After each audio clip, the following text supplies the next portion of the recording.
یہ ایک خوبصورت گاؤں تھا۔ اس میں ایک بچہ تھا جو بہت ہی شرارتی تھا۔ اس کا نام لڈو تھا۔ لڈو اپنی ماں اور بھائی کے ساتھ رہتا تھا۔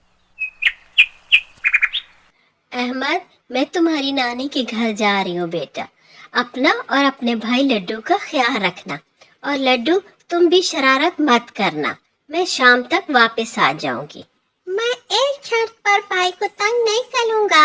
اگر آپ میرے لیے آئس کریم لاؤ گی نا ماں؟ اس کی ماں اس سے آئس کریم کا وعدہ کرتی ہے اور گھر سے نانی کے گھر کو چل پڑتی ہے۔ لڈو کھڑکی میں کھڑا باہر کو جھانک رہا تھا۔ بس آج پورا دن اسے گھر میں ہی رہنا تھا۔ ماں سے وعدہ جو کیا تھا۔ گولا لے لو ٹھنڈا ٹھار گولے والا، آ گیا جی آ گیا، ٹھنڈا ٹھار گولا لے لو ٹھنڈا ٹھار۔ احمد گولے والے کے پاس جاتا ہے اور ایک گولا لے کے کھانا شروع کر دیتا ہے۔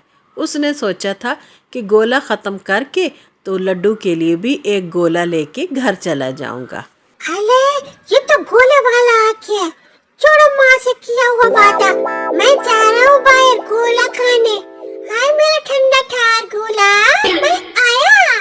لڈو کے تب مزے بن گئے جب وہ دروازے کے پاس آیا تو دروازہ کھلا تھا۔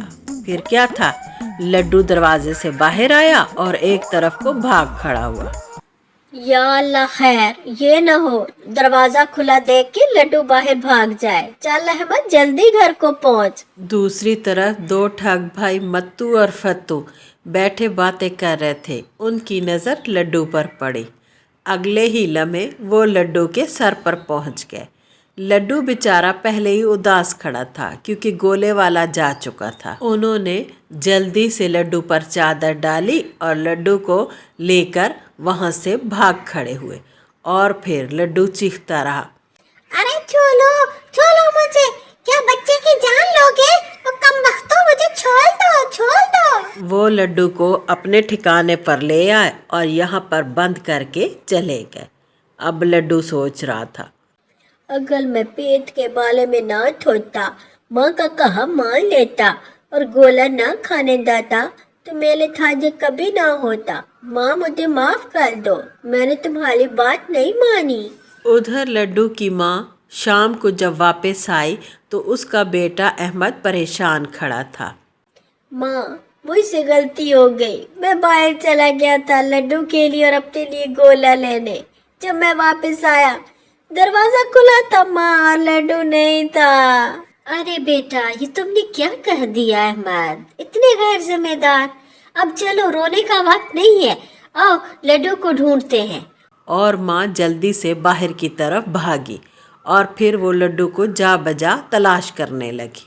اللہ میاں مجھے بچا لے، میں وعدہ کرتا ہوں ماں کی ہمیشہ بات مانوں گا، ان کے پیسے بس تھوڑے تھوڑے چراؤں گا، بھیا کے کھلونے نہیں توڑوں گا، اور ہاں ساتھ والی آنٹی کے پھول بھی نہیں توڑوں گا، اور اس کے کتے کو بھی تھوڑا تھوڑا تنگ کروں گا۔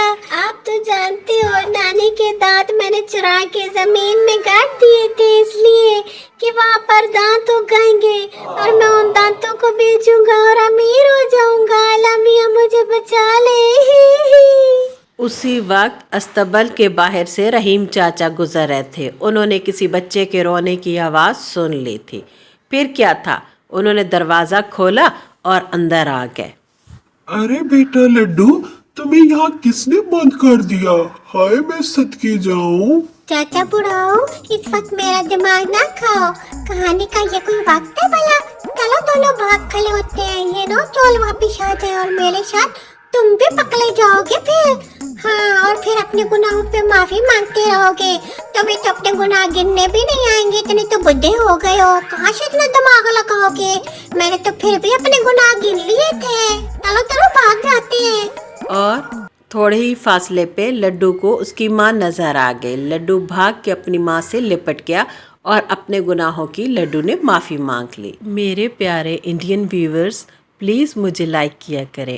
آپ سٹوری سنتے تو ضرور ہیں مگر لائک نہیں کرتے۔ Thank you, take care.